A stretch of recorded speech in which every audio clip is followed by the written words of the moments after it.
Sejam muito bem-vindos. Hoje está incrível o nosso episódio. Depois de estar na Mariana Kupfer, nos programas da Mariana Kupfer, do Vilela, do Danilo Gentili, do Fantástico, do BBC News, ele veio para o melhor podcast do Brasil. Hoje nós vamos receber no Ela Tá Que Tá. Apertem os cintos, porque ele está aqui hoje, Ricardo Trajano, que é o único passageiro sobrevivente do voo da Varig 820. Em 1973, ele vai contar essa história incrível para a gente. Mas antes eu queria agradecer a BHR Corretora de Seguros, a nossa apoiadora do episódio de hoje. Eu acho que tem tudo a ver com o episódio. Uma empresa de 34 anos, sólida no mercado, que protege patrimônio e pessoas. Então vamos lá hoje para o nosso convidado. Que honra te receber aqui, Ricardo. Bem-vinda. Prazer enorme, Paula, de estar aqui, poder participar desse seu podcast. Eu já tive a oportunidade de acompanhar e está sendo um sucesso esse podcast, hein, Paula? Obrigada, que bom. Olha só que feedback bom, hein? Ricardo, então, eu queria, né, que você começasse. Quando eu pensei em te convidar, eu fiquei até um pouco constrangida, que eu falei, nossa, mas coitado, vai falar de novo da situação que passou. E depois eu vi, estudando para essa entrevista, que isso não é um problema para você, né? Você até inspira pessoas com essa história. Então, eu queria que você contasse para o público esse seu episódio de vida aí. Bom, na verdade, eu comecei a fazer palestras de pouco tempo para trás. É uma longa história, depois a gente pode entrar falando sobre isso, mas a origem de tudo foi que eu tinha 21 anos de idade e o meu sonho, a minha paixão era conhecer Londres. Eu estudava engenharia, era músico, era roqueiro, tocava baixo. E Londres, naquela época, eu estou falando década de 70, era a meca do rock and roll. Aquelas bandas não tocavam aqui, aqueles Led Zeppelin, The Who, Pink Floyd, essas bandas todas não tocavam, não vinham tocar no Brasil. Então você tinha que ir lá ver os caras ao vivo e a cores, ou na América ou na Europa. E o meu sonho, então, foi ir para Londres. Naquele tempo era caro, você fazer uma viagem, era um evento você fazer uma viagem para fora naquele tempo. E aí economizei meu rico dinheirinho, entrei dentro de uma agência da Varig, que ficava lá em Copacabana. Aliás, eu sou do Rio, mas moro em BH há 30 anos. E saí de lá com meu sonho. E aí fui, o voo estava marcado, a Varig naquele tempo era a única empresa brasileira que fazia voos internacionais. A única. Era muito famosa. E tinham vários voos noturnos internacionais. Eu já estou falando a história, tá? É isso mesmo, é para contar a história. Pode ficar à vontade, aqui é você que manda. E aí eu, passageiro de primeira viagem, mas eu sempre ouvia falar, e os meus amigos falavam, eu lia, que quando havia um acidente aéreo naquela época, não sei se você já ouviu falar disso, Já, a cauda traseira do avião era a parte que ficava mais protegida. Você já ouviu falar disso já. aí? Até as pessoas falam, engraçado, a primeira classe está na frente, mas quem se protege é quem está no fundo. Pois é, até hoje você ouve isso? Ouço, ouço. Engraçado. Bom, e aí eu falei, não, naquele tempo você escolhia o seu lugar quando você fazia o check-in. Eu falei, eu quero ser o primeiro a chegar lá. E o voo era 11 da noite, eu simplesmente cheguei lá no aeroporto, no antigo Galeão, 5 horas da tarde. Nossa. Tudo bem, passageiro de primeira viagem, super ansioso, mas tinha um motivo principal, sabe, Paulo? Era isso, eu queria chegar lá para escolher o meu lugar lá atrás. E claro que eu fui o primeiro, cheguei para a atendente, pedi a última fileira, ela falou, olha, não vai ser possível, os tripulantes descansam na última, tem a fileira, a penúltima, a fileira 27, janela F. Eu falei, só se for agora. Ela me deu, e eu já dentro do avião, muito ansioso, o avião lotado, todas as poltronas ocupadas, mas tinham 2 poltronas que estavam vagas, que eram justamente as minhas 2 poltronas laterais. E o voo super tranquilo, e faltando cerca de 5 minutos para chegar na escala, em Paris, no aeroporto de Orly, começou uma fumaçazinha muito pequena, atrás de mim, na projeção do toalete.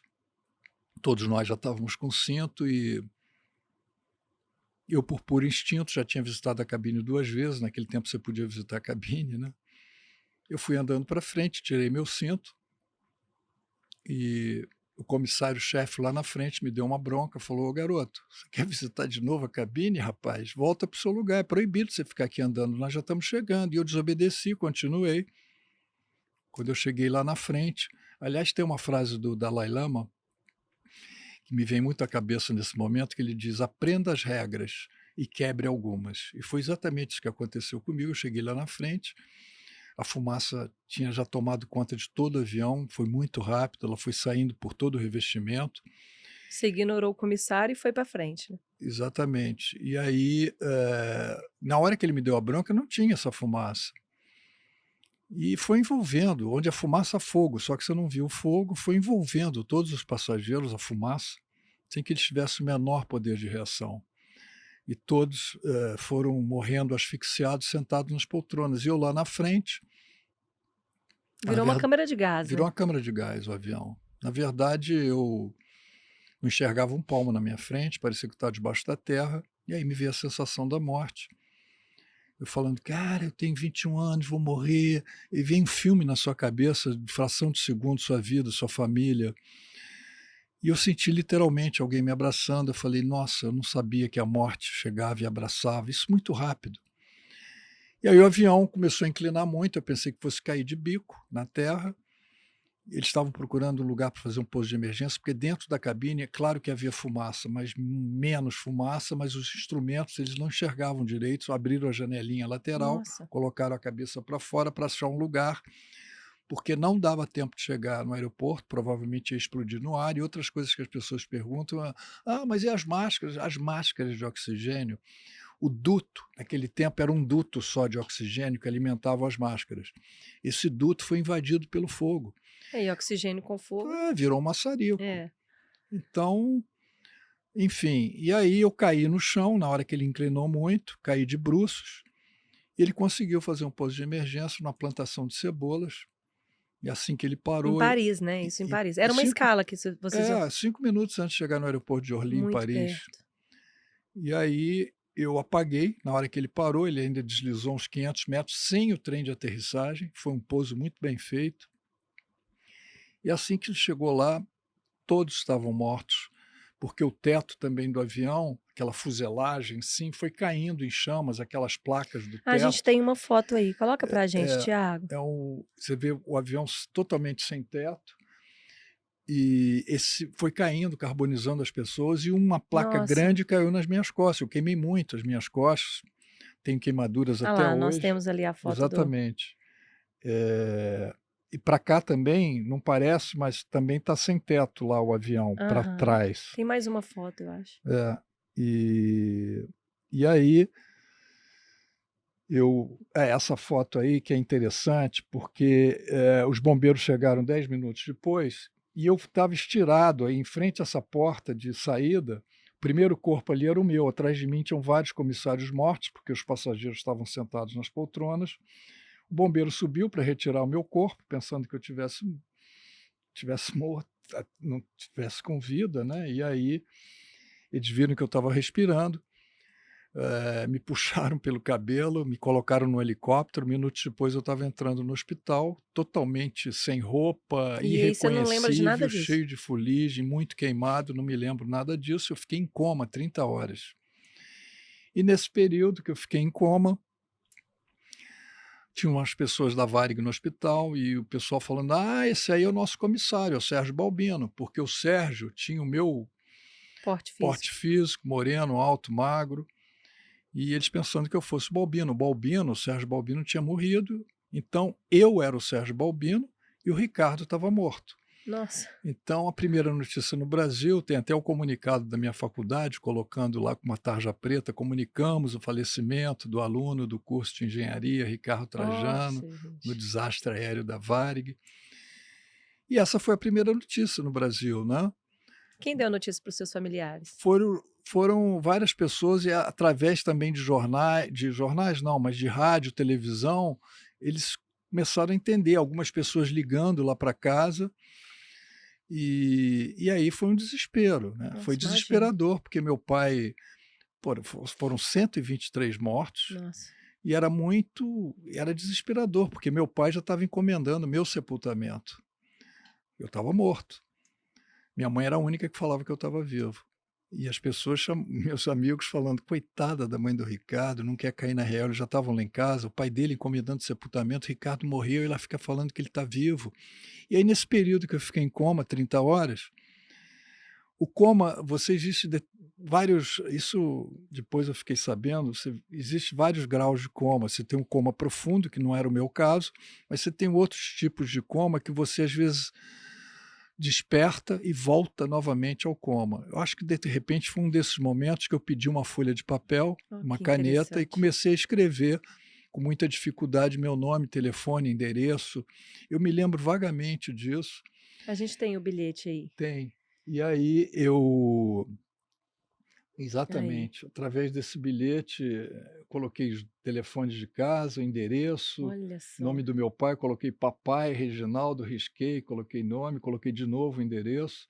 Os caras foram na lista pensando que eu fosse um tripulante e não achavam o meu nome, Ricardo Trajano. Eles foram apenas para dar uma checada na lista de passageiros, de repente encontra meu nome lá, os caras ficaram loucos, falam: "Mas como esse cara estava lá na frente? Não é possível, todos os passageiros sentados, mortos nas poltronas, e esse cara lá junto com os comissários, mortos". E aí a Varig Como liga é lá, que ele foi ejetado lá para frente, né? exatamente, aí a Varig liga lá para casa, lá em casa aquele clima, velório total. Meu pai atende o telefone: "Seu Reginaldo, aqui é da Varig, nós queríamos falar para o senhor que houve uma troca de identificação de corpos. Gente, Seu filho está mal, mas está vivo". Aí de um velório virou uma festa, minha nossa, mãe levantou imagina. dando bronca em todo mundo: Imagina "Eu que eu não faria o mesmo. falei". E aí é uma longa jornada que eu Que passei no legal. hospital, fiquei 2 meses no CTI lá em Paris, depois 1 mês no Rio de Janeiro, não precisei ficar no CTI. Mas foi uma loucura, porque eu acordei, você imagina eu acordar todo entubado, Nossa. dentro de uma tenda de oxigênio daqui para baixo, tinha uma cúpula aqui no meu rosto de oxigênio, eu falei: "Gente, eu não estou em Londres, onde é que eu estou?". Muito Tô no queimado. hospital muito queimado. E eu olhava para as minhas costas, aquelas queimaduras de 3º grau, e não entendendo nada, olhava para as minhas mãos, para o meu rosto, para ver se estavam queimados. E foi uma loucura, e minha cabeça parecia aquele quebra-cabeça de 1000 peças, só que dezenas de peças eu não conseguia encaixar. E as coisas vão aparecendo com o tempo, você Você vai não s lembrou lá logo em seguida do acidente? e aí depois eu comecei a entender, poxa, houve algum problema no avião, algum acidente, e eu perguntava muito por 2 pessoas. Uma era o Agostinho dos Santos, que viajava na minha frente, que era um cantor muito famoso na época. O pessoal da velha guarda Ah, vai ou vai saber quem é, e os mais jovens é só procurar no Google, você coloca Agostinho dos Santos, você vai ver que era um cantor muito famoso. Era como se entrasse no avião Gilberto Gil, olha que Caetano, todo espetáculo. mundo ia reconhecê-lo. E a outra pessoa que me marcou demais foi a Rita. Ela viajava lá na frente e, como eu tinha os 2 assentos vagos do meu lado, ela foi conversar comigo lá atrás, ficamos horas conversando, uma graça, a menina tinha 19 anos, eu tinha Hum. 21, e depois ela voltou para o lugar dela. E eu pensando, perguntava muito por ela, e as pessoas falando: "Não, não houve nada, está tudo tranquilo e tal". E depois você vai, e aí chegou uma enfermeira lá, os enfermeiros eram tudo gente nova, sabe, tudo bacana, as pessoas muito legais. E chegou uma enfermeira lá, chegou com uma Fatos e Fotos mostrando para mim, as pessoas, na verdade, foi por conta dela, né, por Ó, ela mostrar. Porque eu podia ficar é, super traumatizado. De repente é. eu abro e vejo uma foto de página inteira, minha foto lá, de passaporte, e falando que eu fui o único passageiro sobrevivente. E aí eu falei: "O que que é isso? Não, Nossa. não acredito".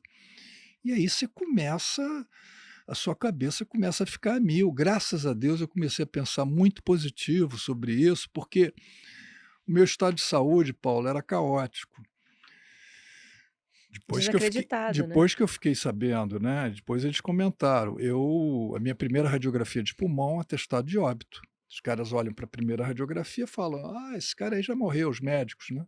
"Não, não, ele está aqui no CTI". "Ah, mas não vai passar de uma semana". Eu estava com hemoptise.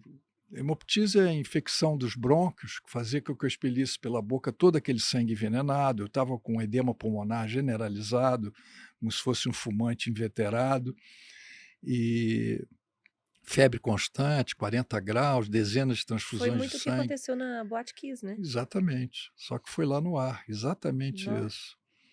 Enfim, e aí eu conto muito isso também para as pessoas nas minhas palestras, que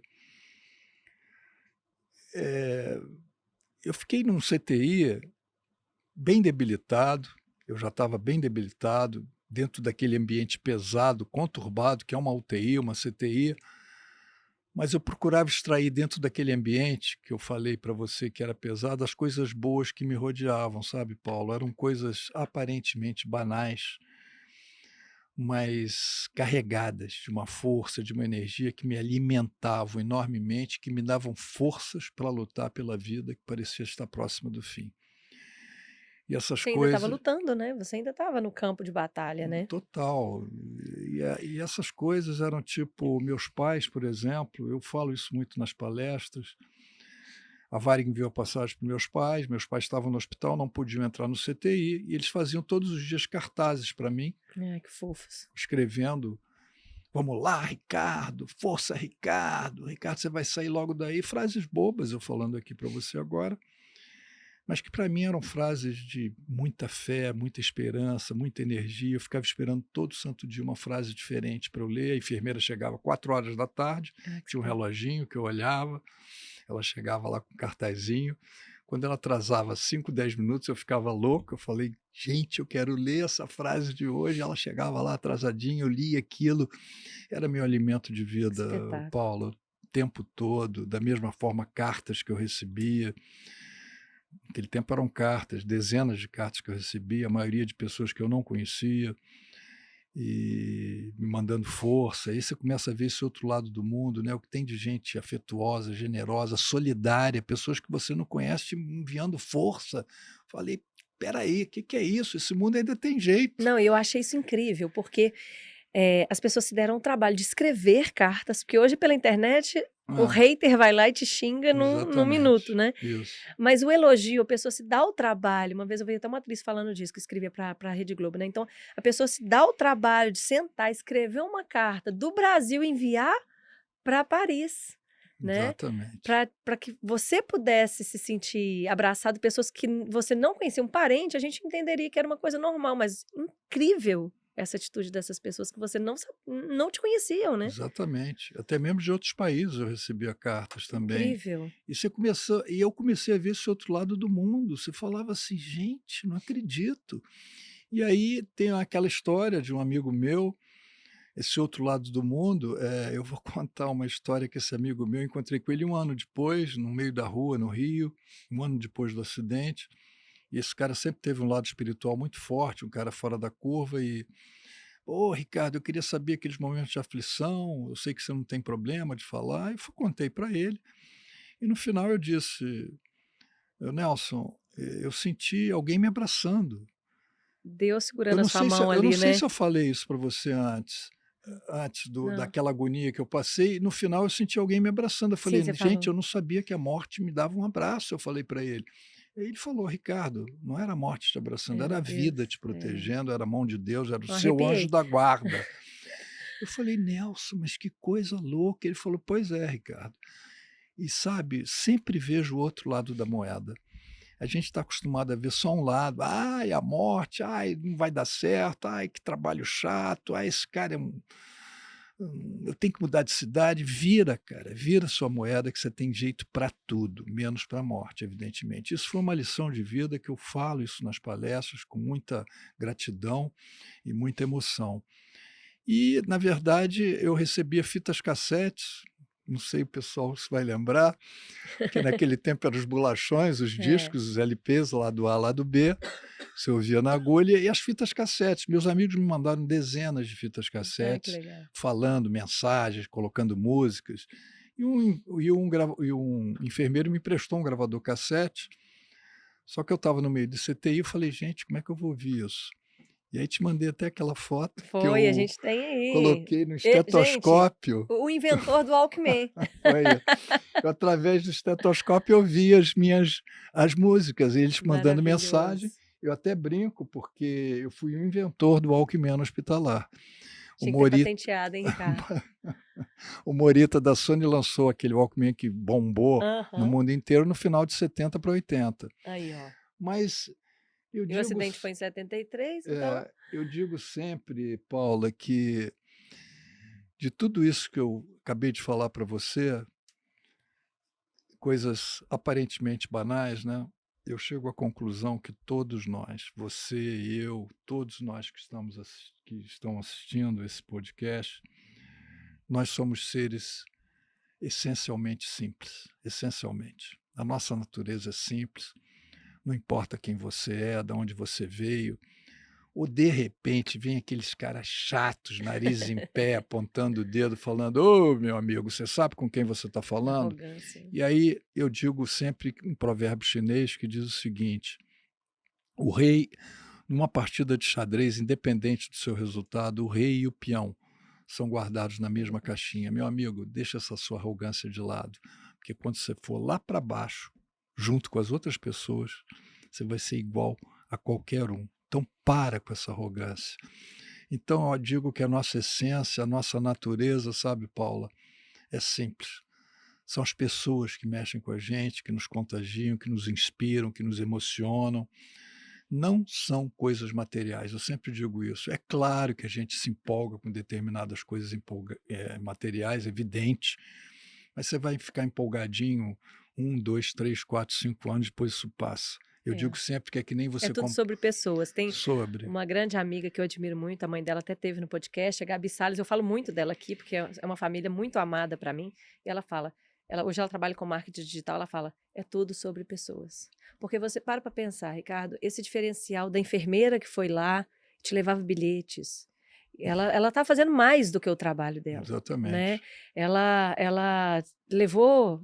Isso aí não tinha no hospital. Ela levou para você poder escutar as fitas, Aham, né? Te liam cartas. Poder falar, não, é regra do hospital, não vamos mostrar, ele não pode saber. Então, exatamente, eu acho que esse, essa sensibilidade, esse a mais, é tudo sobre pessoas. É porque, no final das contas, é isso que faz a diferença, né? exato. E tem um pensamento, que não é meu, é do Schopenhauer, que ele diz: "A vida é uma constante oscilação entre a ânsia de ter e o tédio de possuir". Então, são as pessoas, como você falou, que ficam É, aqui dentro da gente para é, sempre. Eu cito até um exemplo, quando eu estava naquele período crítico lá no hospital, que as pessoas não me davam uma semana de vida, eu procurava tomar todo santo dia meu melhor remédio, a minha superdose diária. Não pense você que era injeções, remédios químicos, por comprimidos, nada disso, eram remédios motivacionais, espirituais, né? eram remédios energéticos. E os remédios eram os cartazes dos meus pais, as, as cartas que eu li e relia, transformava aquilo como se fosse uma bíblia, as fitas cassetes que eu ouvia 500 vezes por dia, a turma toda do hospital que me passava uma energia incrível, eu canalizava isso tudo para um pensamento só: eu vou sair Sair daqui. daqui, eu tenho que sair daqui. E a única coisa que eu queria é sair para dar um abraço e um beijo nas pessoas que eu mais amava.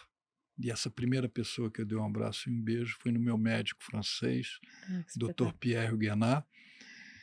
Esse cara, nossa, ele me acompanhava. Eu fiquei 2 meses no CTI lá em Paris. Ele me acompanhava de domingo a domingo, todos os dias, acreditando na minha recuperação, na minha reabilitação. Você Pois falava eu francês na época? Tinha um não falava. Depois é que eu fui aprender francês, encontrei com ele outras vezes, oportunidades, podendo falar com eles em francês. E o francês não é muito chegado a falar Não. inglês, então ele a francesa tudo, mas a gente se comunicava. E esse cara, depois eu soube que ele levou meu dossiê médico a vários congressos médicos, apresentando o meu Seu caso como se caso. fosse um caso inédito, enfim. E esse cara, nossa, quando ele nos deixou há uns 10, 12 anos atrás, aos 80 e poucos anos, foi como se eu tivesse perdido meu segundo pai. Nossa, imagina. Eu fiquei fora de sintonia por um bom tempo e esse cara me fez ver desde aquela época, eu me lembro tanto o quanto é importante da gente trabalhar em equipe. Isso é fundamental, isso eu digo para todos vocês. Ele chefiava uma equipe, vou dar só um exemplo dele, ele chefiava uma equipe Ele era meio turrão, assim, mas tinha um coração enorme. Ele chefiava uma equipe de médicos especialistas, laboratoristas, radiologistas, assistentes, enfermeiros, até mesmo a turma da cozinha, a turma da limpeza, essa turma toda trabalhava, eu digo sempre, como um relógio suíço, tal a eficiência e precisão dessa turma. E se não fossem eles, eu não estaria aqui para contar essa história. Portanto, eu sempre digo que ninguém faz nada sozinho, seja em qualquer lugar, não só no hospital, qualquer empresa, nas É, suas empresas, é. no esporte, escolas, ninguém faz nada sozinho. Para isso, eu até, dependendo do briefing da empresa, eu até desenvolvo um tema falando sobre trabalho em equipe e liderança, que eu acho que o verdadeiro líder não forma seguidores, o verdadeiro líder forma outros líderes. Quando eu te contei lá embaixo, né, que eu fiz o mestrado em Psicologia do Desporto, eu fui E inspirada por uma palestra do fantástico. Bernardinho. Ele Fantástico, é fantástico, né. fantástico. Eu falava: "É isso que eu quero, trazer o mundo do esporte, que era aquilo onde eu circulava, para Exato. dentro das empresas e tal". E eu me lembro que ele dizia muito que o verdadeiro líder, a liderança não tem nada a ver com a sua origem, com a sua classe social. Nada a ver. Para você ser um líder, você precisa ter ética, caráter, disciplina, dar exemplos, saber ouvir e ter a sensibilidade de inspirar, emocionar e encantar a arte de liderar. Isso Esse mesmo. é o verdadeiro líder. É. Ele é muito sensacional, né. Nossa. Exatamente. Eu queria voltar aqui numa questão, Pois não. você como é que foi eu tive algumas perguntas, eu fiz uma enquete no Instagram, depois eu vou ler Sim. para você, mas eu fiquei curiosa com uma coisa, como é que foi a sua primeira viagem de avião pós-acidente? Isso é uma coisa muito pessoal. Eu poderia ter ficar traumatizado, nunca mais querer entrar dentro de um avião, mas graças a Deus eu não fiquei traumatizado e um ano eu Você voltou para o Brasil, né, depois do voltei, os médicos queriam me dar injeção para eu vir dormindo, a única coisa que eu pedi para eles é: "Olha, eu vou fazer um único pedido para vocês, não eu me quero vir ceda, né? aceso, por favor, não me deem nada para eu dormir", e assim foi feito. Eles me acompanhando no avião, eu deitado numa maca, ainda não andava. Fiquei um mês depois na Beneficência Portuguesa no Rio, mas, eh, me faltava uma única coisa, terminar a viagem que foi interrompida. E aí eu até brinco, porque eu às vezes fuço astrologia, dou uma lida, eu sou um ariano, cabeça dura e teimoso, que as pessoas falam. Tem uma filha, Ariana. Então você sabe, né. E aí eu voltei na mesma agência da Varig. Pra terminar a sua viagem, né? Que foi Uai, é justo. interrompida. Pois é, Não foi lá ver o pessoal do rock, né? exatamente. Aí, não me identifiquei, cheguei para a atendente e disse: "Olha, eu gostaria de uma passagem para Londres com escala em Paris". Ela abriu um sorriso, porque a É, passagem era muito cara, me é. passou o preço. Eu falei: "Não, não, lembra daquele acidente há um ano e pouco atrás? Sobreviveu um passageiro". "Lembro, Ricardo Trajano". "Pois é, esse passageiro sou eu". "Ai, não acredito". Ele levantou, me deu um abraço super carinhoso. Eu falei: "Eu só queria te falar uma coisa, eu economizei meu rico dinheirinho, como eu havia falado, paguei cash a minha passagem, ida e de volta, não cheguei nem na primeira escala da ida. Você não acha que a Varig tinha que me dar outra passagem?". 10 minutos depois eu estava com a passagem no bolso Espetáculo. e voltei com um grande amigo meu que tem um programa na rádio chamado Ronca Ronca, lá no Rio. Ele é um grande fotógrafo também, esse programa é de música, Maurício Maurício Valadares. E a Varig soube que nós íamos embarcar e nos concedeu um upgrade, né, uma primeira classe, Chique.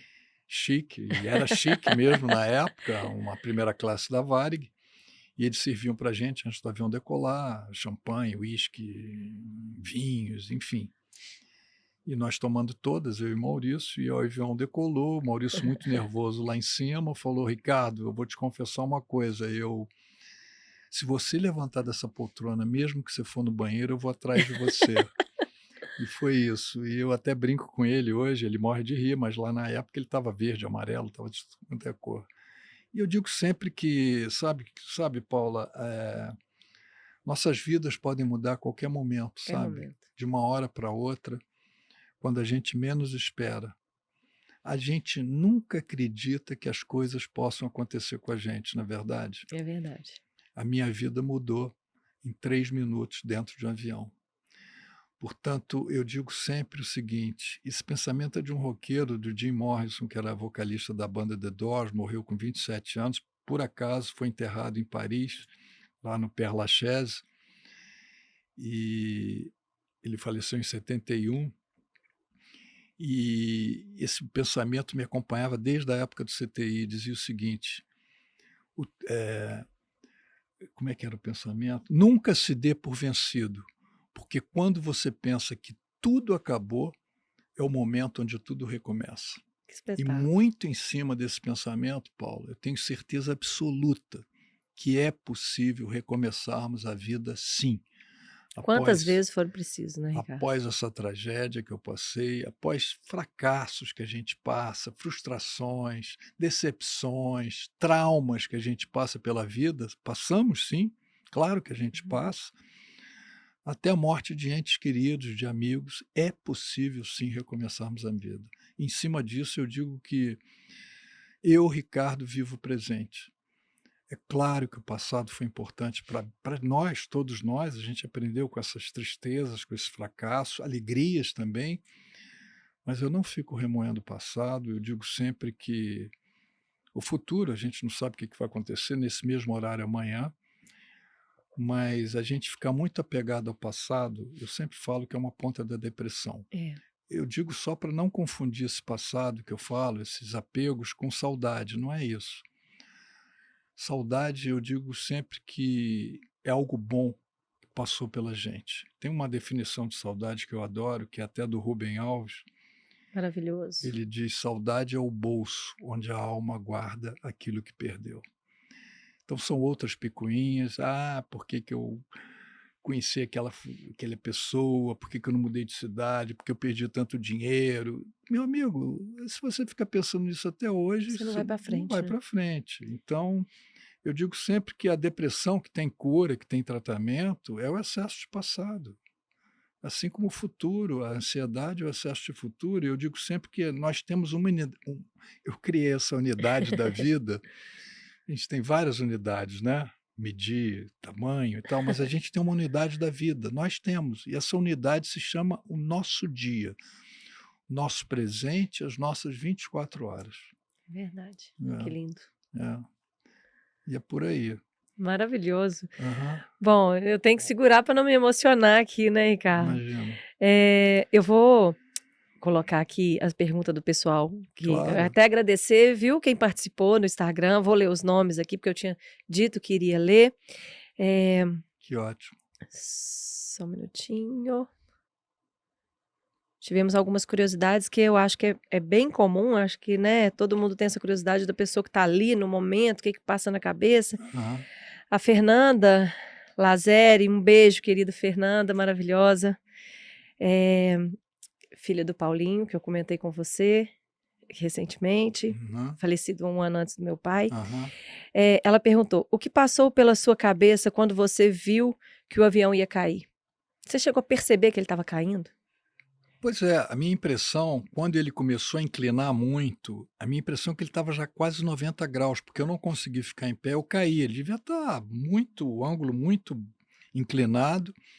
E aí, nesse instante, eu caí de bruços no chão e me veio a sensação da morte. Foi quando você falou que passou o filme pela cabeça, né? O filme já tinha passado quando eu estava em Em pé, pé. quando eu não enxergava um palmo na minha frente. Aí, quando eu caí de bruços, que eu ainda estava aceso, eu falei: pronto. E você foi escutando as pessoas silenciando também, né? Me parece que as pessoas estavam gritando, de Não, repente parou não, eu de. não ouvia pessoas O gritando. comissário que estava ao seu lado? Não. Quando eu cheguei lá, e a fumaça estava chegando lá na frente, tinham 2 comissários encostados também, já apavorados, gritando, porque a fumaça chegou lá onde a gente estava.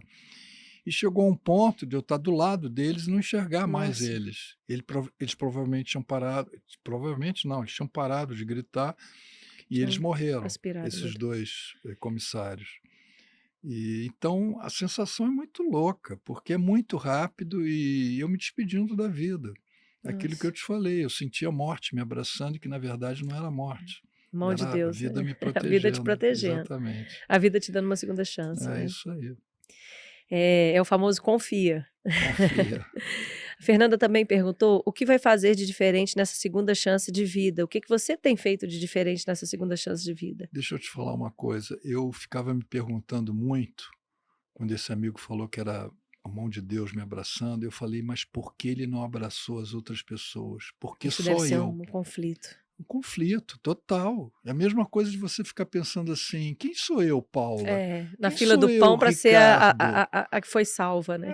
Esse teto, esse céu lindo azul, eu vou chegar lá e encostar nele? Não, é infinito". E aí você pira o cabeção.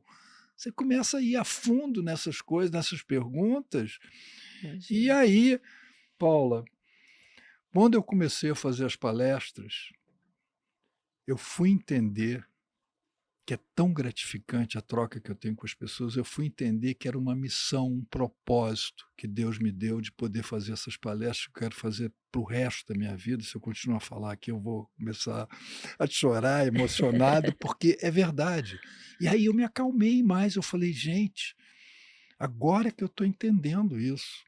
Olha que loucura". É, deu a volta para chegar no seu propósito, né. Exatamente. E eu acho que vai de encontro à pergunta que o Ananias fez aqui, grande abraço, Ananias.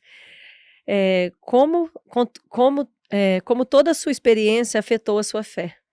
Acho que vem um pouco ali da descoberta do propósito. Você tinha uma fé antes do acidente? Isso Tinha, mudou eu estudei pós? em colégio católico, no Santo Agostinho, lá no Rio, minha vida inteira. No meu tempo era primário, ginásio científico, mas eu nunca fui de frequentar a igreja, nada disso. Eu tenho a minha fé, eu tenho meu Deus aqui dentro, assim como eu respeito o Deus de Uhum, cada um, então isso me ajuda demais. Cara, você tem que acreditar tem que nisso. Quem acreditar. foi que criou esse mundo aí? Quem fez isso? Tem um ser supremo que fez isso. Então acredito demais e eu digo a você, Ananias, eu comecei a valorizar cada minuto da minha vida. Eu digo sempre que eu estou no lucro e no crédito da vida há muitos anos. E todo santo dia eu me levanto e agradeço. Agradeço aquele cara lá em cima. Nossa, maravilha. É. Ele também perguntou quando você soube, que o pior já tinha passado. Acho que foi quando você chegou no hospital, né, você acabou respondendo essa.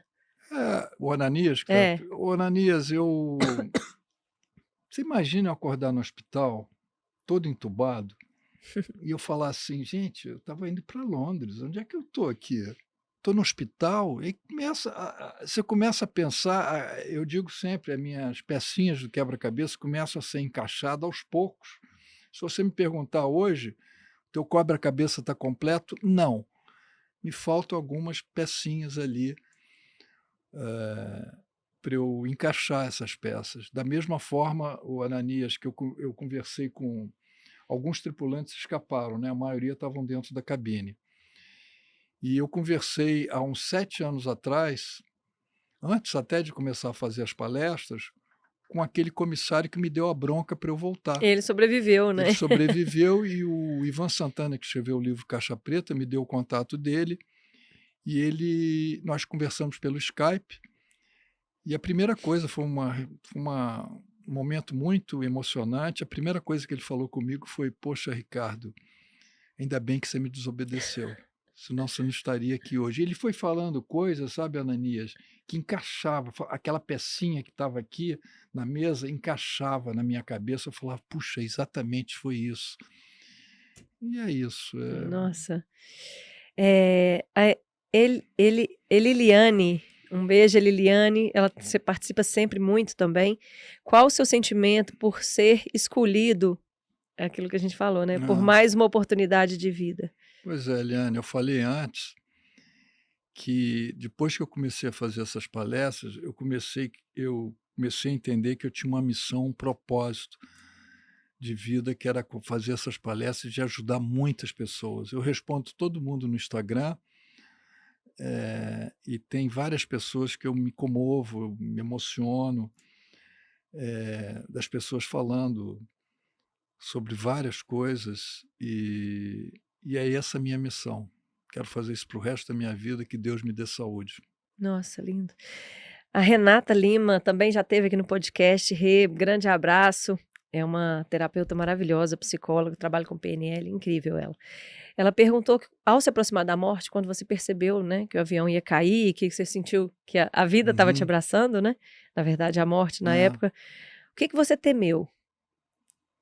Renata, eu estava me despedindo da vida. É muito louco isso. Foi tudo em pouquinho mais de 2 minutos.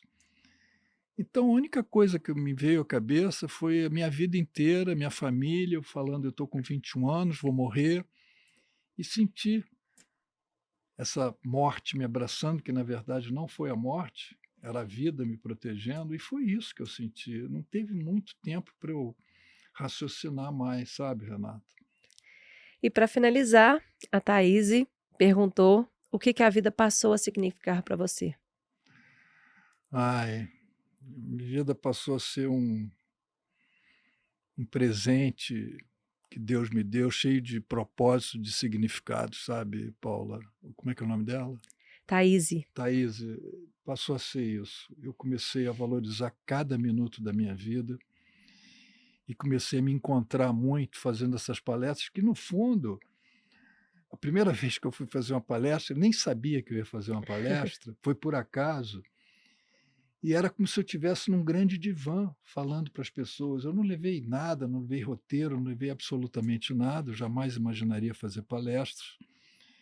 E foi isso. Então, que Deus me dê saúde, que eu me cuido também, para eu poder fazer essas palestras para o resto da minha vida, como eu já falei, e valorizando sempre.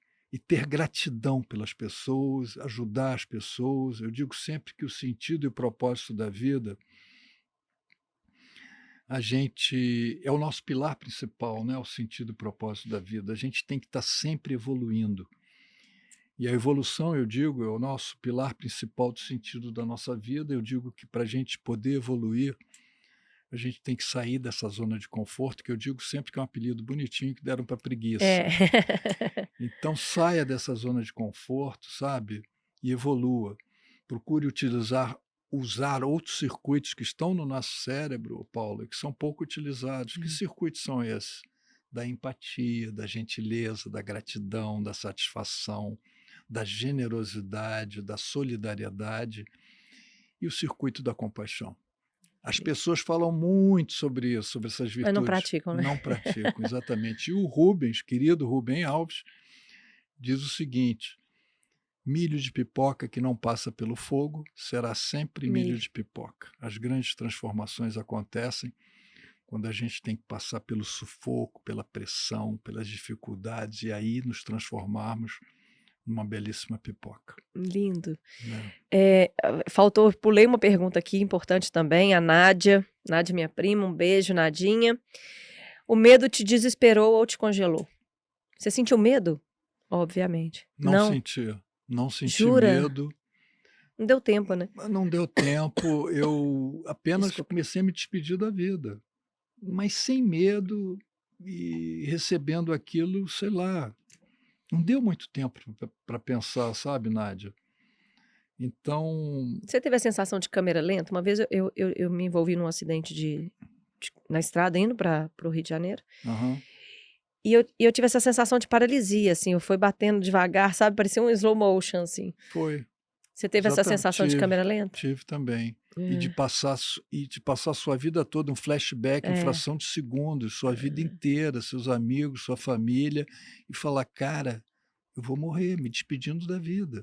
Mas vem essa história dessa que você falou da câmera lenta, vem sim, aos poucos. é. Você vai lá e É como se você volta. não estivesse acreditando que aquilo está acontecendo, né. Exatamente, Muito doido muito isso. doido. Agora eu queria que você tocasse num ponto muito importante, que eu ouvi você falando isso numa das suas entrevistas, e que é uma tecla que eu bato muito, principalmente porque eu venho da área de saúde, que uma das coisas que te salvou foi a sua poupança de saúde, né, você ser atleta. Então eu queria que Fui. você falasse um pouquinho disso, porque isso eu acho que os médicos chegaram a te falar, né, posterior, que isso te ajudou, inclusive né, a se recuperar. Então, você era atleta, eu queria que você falasse um pouquinho disso. Eu sempre valorizei o esporte, sempre fui ligado a esportes, até hoje. Eu malho, vou na academia, e sempre valorizei isso, e desde adolescente eu pratiquei natação, fui nadar campeonatos brasileiros, estaduais, pelo Flamengo, eu era nadador, depois eu joguei basquete no Botafogo, não fumava, que era uma coisa que me ajudou E na muito no época era muito acidente, comum, né? muito comum, e acho que isso foi fundamental para mim, foi fundamental esse meu porte atlético, eu tinha 21 anos, isso me ajudou também, né, O fato de você ter caído de bruço, né? caído de bruços, que me ajudou, imagina se eu caísse de frente, de barriga para cima, aquela placa, eu não sobreviveria, os órgãos são mais expostos aqui na frente, né, com certeza eu não sobreviveria.